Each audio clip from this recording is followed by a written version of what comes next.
Soldiers are trained, prepared, just like a performer. They're taught that shit. But an artist is natural.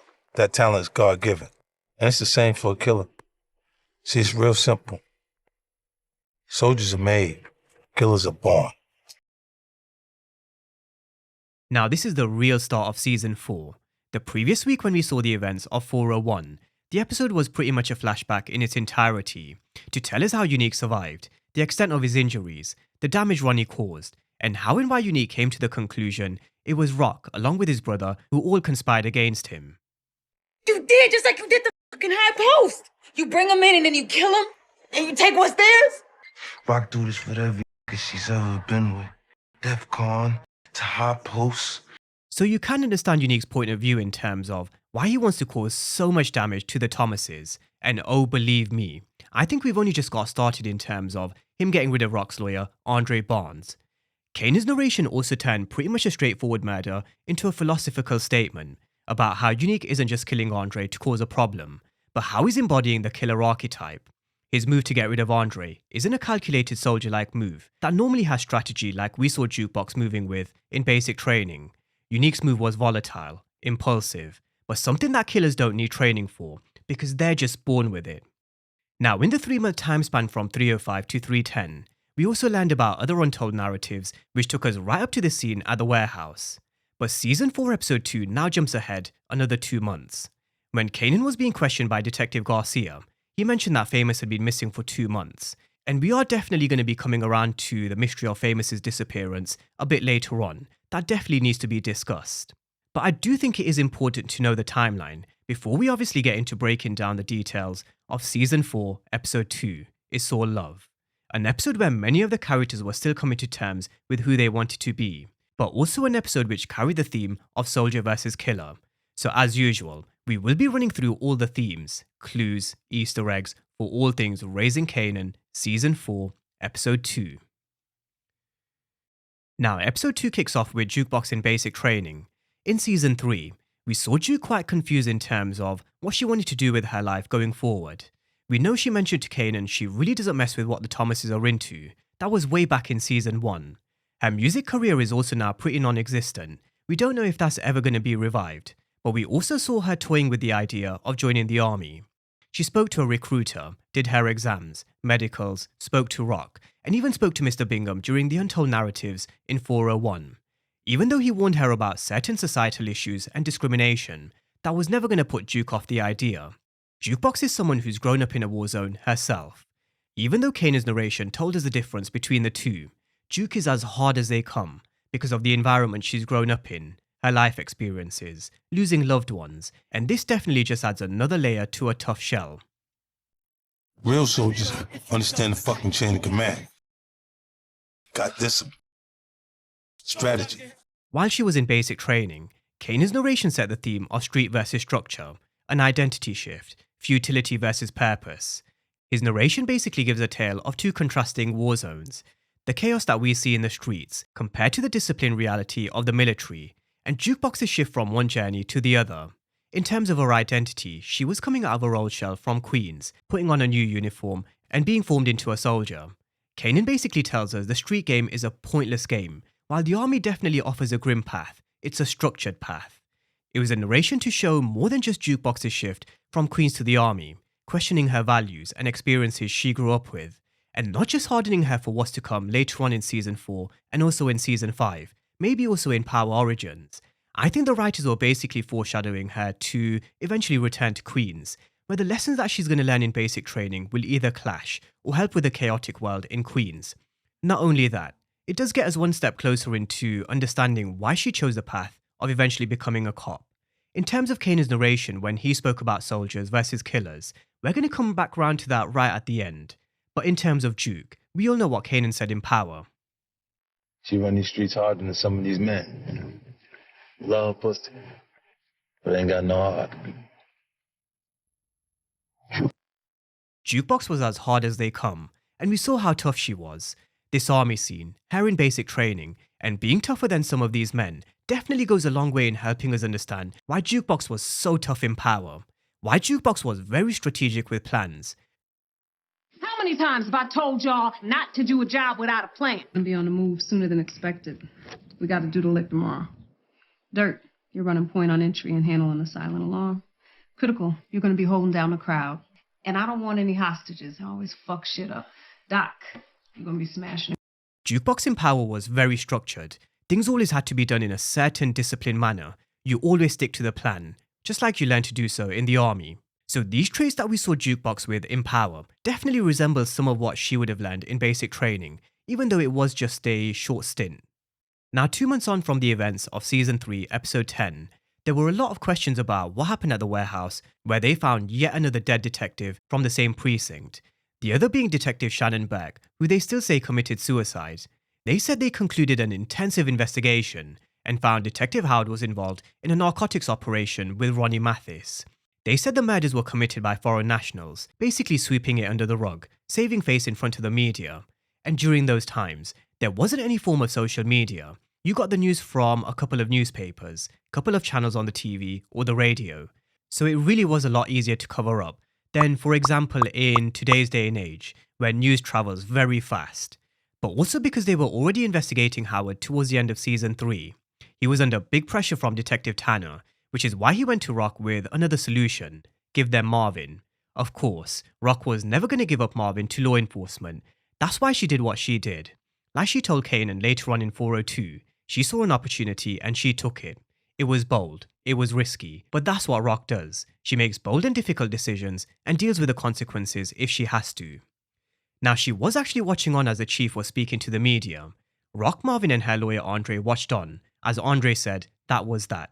However, Rock still had a right to be worried. Even though Howard's investigation was done, even though the investigation into Marvin was dead and buried, and even though the task force was now disbanding, Rock still wanted to stay one step ahead. She also told Marvin to stay clear of any situations that put them in trouble, especially with what happened with Tony Deep. And this is definitely what we discussed in a few of my previous breakdowns. Marvin's little side missions with Stefano could possibly cause them huge problems, but we are going to get into that a bit later on. Now just sticking with law enforcement, Captain Baptiste was fuming. He knows they're just playing up to the media to steady a sinking ship, but just before he retires, before he hangs up his badge, he wants to figure out exactly what happened to Detective Howard. He wants this case closed, but with the right answers, not a cover-up. He wanted Garcia to press upon any of his informants, squeeze the locals, and anybody he could get his hands on. Captain Baptiste is on a real mission, and I do wonder who they're going to nail if they are able to nail someone in Season 4. If they're able to get an informant, who could it be? Or will the Thomases be able to stay one step ahead? I think it's going to be a lot more difficult for Rock, I really do. She's not only just lost Detective Howard, who was her eyes and ears within law enforcement, she's now also lost Andre, someone with a lot of connections. So let's see whether law enforcement can catch a win in Season 4. Now with Unique, 2 months on from the events of 310, he's finally back home, or at least what's left of it. There's an eviction notice on the door, and his house is pretty much empty. He's definitely hurting for more reasons than one, because even though he was sleeping with Rock, he still wanted to make sure Panessa and Jerome were cared for. Like Panessa said, he would always check in and make sure Jerome was okay. The checkers board was also a little callback to Season 2, when Unique was playing with Jerome. But ironically, Unique isn't playing checkers anymore. He's making chess moves, making the right moves as a ghost. But you can definitely tell he really is struggling. He really is finding it difficult. Last week in my breakdown for 401, we went through a couple of symptoms, but also how psychologically he really would suffer. And the fact that he wasn't able to help, the fact that he wasn't able to be there and provide for both Panessa and Jerome, is definitely hurting Unique. You can tell it really is killing him inside. But I think he definitely knows the right move at this moment in time is just to lay low. I do think he will eventually at some point reveal himself to Panessa. It's already been teased he will be getting back to some kind of normality. He'll also definitely be coming face to face with Rock and the Thomases.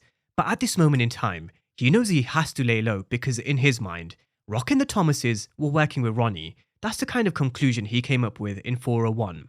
And so he isn't strong enough to take on the Thomases at this moment in time. So the best thing for him at this moment in time is to make moves as a ghost, remain invisible. Now with Lou, towards the end of Season 3, we saw him being dropped off to Cedar Shores. He was here for around 2 months, if not a little more, but he's now looking a lot better than he was before, a lot healthier compared to the last time we saw him, where he was contemplating something which really would have rocked the Thomases. You go back to E-Train and what we've been learning about Elijah Thomas. If Lou did something similar, it really would have rocked both Marvin and Rock. And on E-Train, I really do believe we haven't heard the last of him either. There definitely is a lot more history to learn. But Lou is looking a lot better. Him and Marvin also had a real moment on the journey back to Queens, with Lou really appreciating that Marvin was there for him, and he wasn't going to let Marvin down. The problem that Marvin has at this moment in time, he's hurt because of Gerald's betrayal. You can tell that he was letting off a lot of steam. Even though it has been over 2 months since this happened, it was still bugging Marvin. Because at the end of the day, he was just trying to be a good friend to Gerald. But now he's in a mindset of, fuck everyone, which does tend to happen. Sometimes when you're betrayed by someone, when all you've done is the right thing, sometimes you just end up thinking, fuck everyone. Next time I'm not even going to waste my time. I've definitely been there, and I'm sure a lot of you guys have as well. However, I do think we also have to touch on their conversation about Sean, Famous Figueroa. Marvin told Lou that Famous had just basically dipped because he'd been talking. He spoke too much and realized he had to disappear. However, Lou said Famous isn't a snitch. Now, we all know when you're looking at some major time, especially for those who aren't built for the streets, maybe that can get some to talk. Whether Famous has snitched or whether he's just dipped, we can't be 100% sure. I also released a breakdown on Famous this past week. We went through a few different scenarios, and one I mentioned was how Sasha Penn and the writers really threw a curveball with the whole unique situation after 305. Are they playing a bit of mind games with Famous? And will they hit us with a big surprise when we least expect it? I'm definitely sure we will find out at some point in season 4. We definitely haven't heard the last of this one. Now, Lou going to rehab and spending some much needed time at Cedar Shores, that's just half the battle. The real test starts here. When you come home, when you're alone with just you and your own thoughts. It's like when there's a death in the family for a few days, a few weeks, you've got a lot of guests coming over, family and friends checking in on you. But once that period passes, that's the real test. Now with Kanan, we catch up with him running his operation, with Crystal giving him advice on relationships. We saw her giving advice back in 401, and I do think what she was saying would definitely help Kanan. Whether you're a CEO of a company or a drug dealer running a small operation from your apartment, relationships are definitely important. Let's see if he ever does come around to the idea of listening to Crystal, because just like I said in my breakdown for 401, having the right woman by your side really is priceless. Now, one thing he definitely didn't listen to when it came to Crystal was them having a baby. One of the major questions going into season 4 was what would happen to Crystal's pregnancy. Could they potentially retcon this storyline and make Crystal Sean's mother? Well, we finally got our answer. She terminated her pregnancy just like we saw Rock doing in 401. This also led to an argument because Kanan's been talking to other girls. And what are the odds that Kanan does actually sleep with a certain someone behind Crystal's back, someone named Jarita?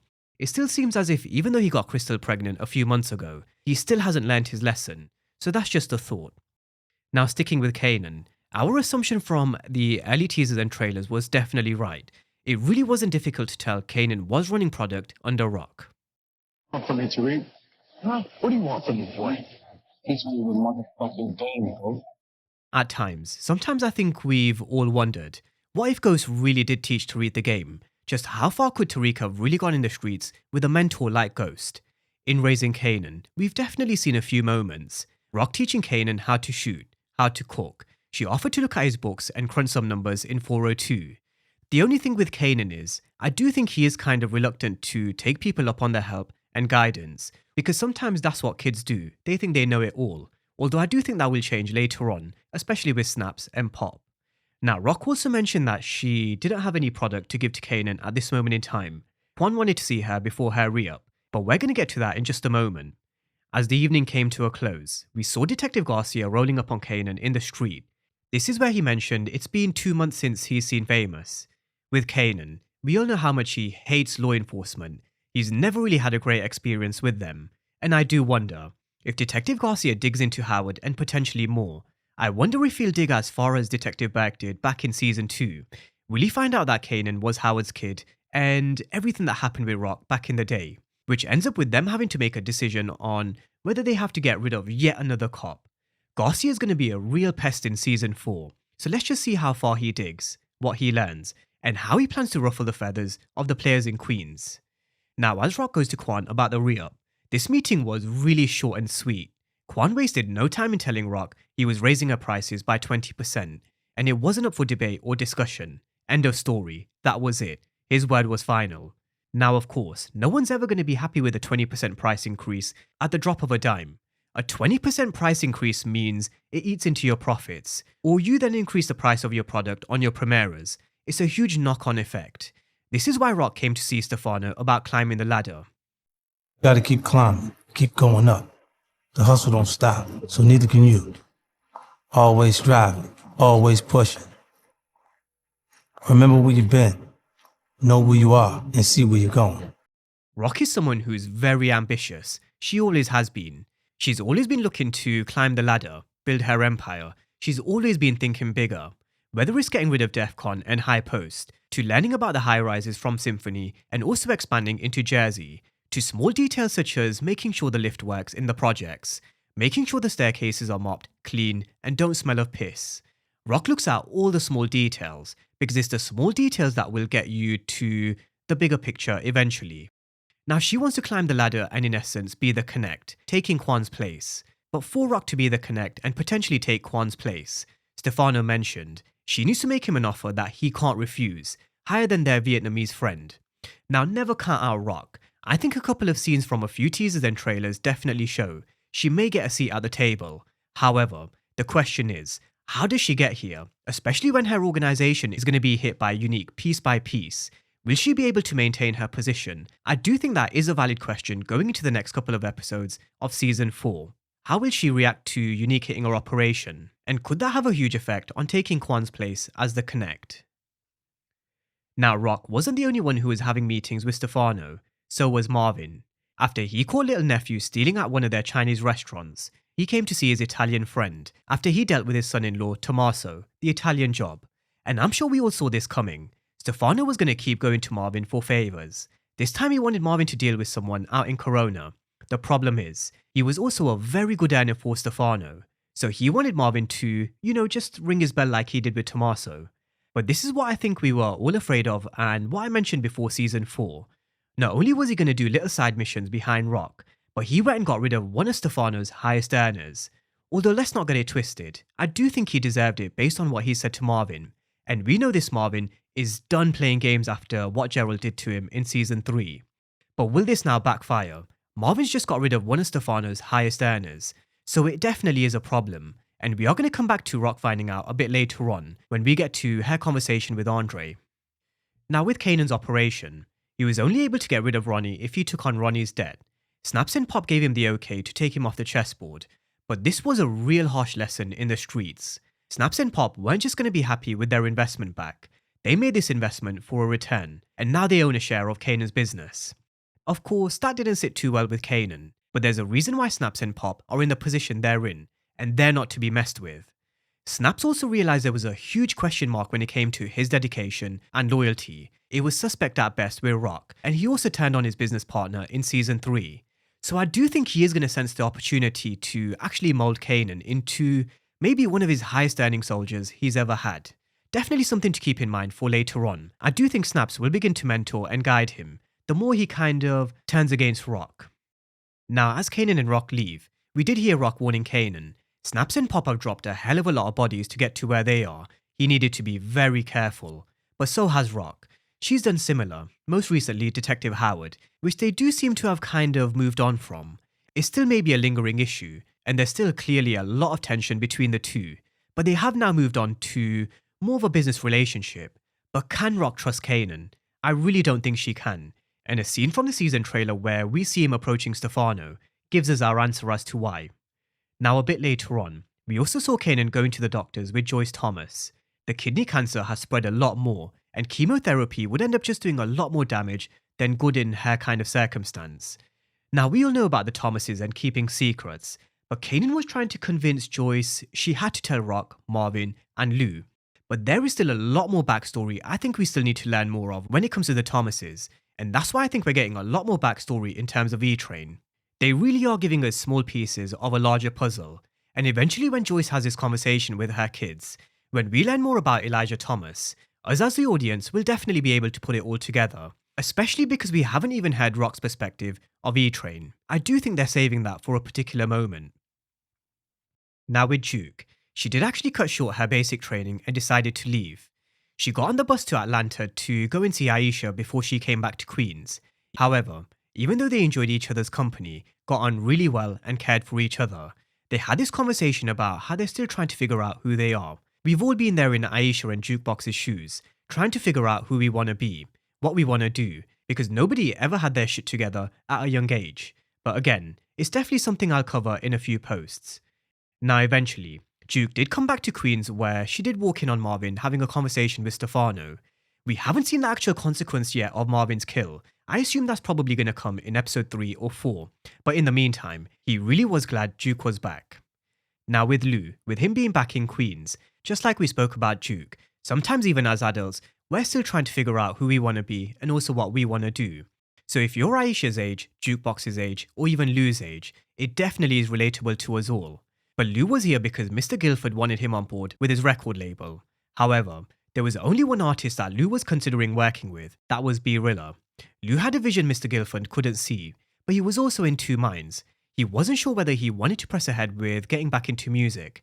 He was still trying to figure out what he wanted for himself, but he did go and see B Rilla. He went to visit B Rilla in jail, spoke to him, liked what he heard, and he actually said he'll get him out of jail if he worked with him. Now of course, it was a no-brainer for B Rilla. He just got handed a get out of free jail card. Nobody in his position would turn down that opportunity. So we saw him performing and doing his thing at Cafe Vu, killing the stage which once used to belong to Famous. Mr. Guilford even questioned if Lou knew where Famous was, because his song was a big hit, but he wasn't here to enjoy the fruits of his labour. But now it's all about the partnership between Lou and B Rilla. And like he said on the mic, sometimes things can change at the drop of a dime. You just have to continue believing, working hard, and you really never know how close you really are. For Lou, he was back in business with the men in suits, although I really am intrigued to see how this kind of all unfolds. It sounds way too good to be true. I'm just waiting for that moment which turns everything upside down, and where Lou probably has to get back into the streets. I think the only questions are how will it happen and why. But let's move on to arguably the moment of episode 2. As the night was coming to a close, we saw Rock in a meeting with Andre in a cafe. He mentioned law enforcement may not be investigating the Thomases, but they are keeping very close tabs on Stefano Marchetti, and both Rock and Marvin were observed visiting Stefano on 2 separate occasions. Now this was a huge surprise to Rock. She had no idea because Stefano reached out to Marvin on his own, which dated back 3 months. Now she did act as if she did know, otherwise it would have made her look as if she ain't got her shit in order, but in reality, we know she didn't. And no doubt, she will be confronting Marvin in 403. It's just a question of, has the damage already been done with this death? We still need to see the consequences with Stefano. Now, Andre also mentioned he had a mole within the bureau, who said the feds were willing to give Rock a get-out-of-free jail card, which she could use at any time. If she gave them information on Stefano, that would lead to a prosecution. The feds basically wanted her to snitch, and it was a standing offer. Now, taking it back to what we've learned from the past, we know she's done something very similar for Detective Howard with DEFCON, and honestly speaking, I really wouldn't rule out anything when it comes to Rock. She really is capable of anything. Why not set someone else up and send them to prison to, in essence, take their place? Sounds very familiar, doesn't it? But on Andre, he really was Rock's version of Joe Proctor or Davis McLean. He had a lot of contacts within the NYPD, sources and moles that gave him a lot of information, and he really was a valuable asset for Rock, a valuable chess piece on Rock's chessboard, more so because she got rid of Detective Howard. The moment she pulled that trigger on Howard, Andre became even more important. However, watching on and scoping the situation was unique. He was watching from afar, ready to make his first move. See, it's real simple. Soldiers are made, killers are born. Now, we saw Unique following Andre home, and this really was reminiscent to what we saw from Ronnie in 304. This Michael Myers-esque that we saw Ronnie with when he got rid of Dean. Kanan's narration gave us the difference between a performer and an artist, which sets up the parallel for soldier versus killer. A performer being someone who is taught and schooled, and an artist being someone who had natural God-given talent that can't be taught. This sort of stuff just comes with instinct. With a soldier, he or she is trained and prepared for battle. Just like Jukebox in basic training, they follow orders, operate in a structure, and have strategy. Whereas a killer, they're born. It's not just about what they do, it's about who they are. If we take a look at the perspective of Rock and Kanan, she's someone who flips between both. She actually is nurturing Kanan into becoming a soldier, Whether that's through manipulation, strategy, and guidance, but at the same time, she's grappling with her own killer instincts. And that's what we see from Unique with Andre. He's got a killer's instinct. And now that he has got rid of Andre, it's going to be a huge problem for Rock. Unique's made his first move, and it really is a big one. Andre really was that important for Rock. More so now because he was the man with the contacts. He was the man who had the mole within the bureau.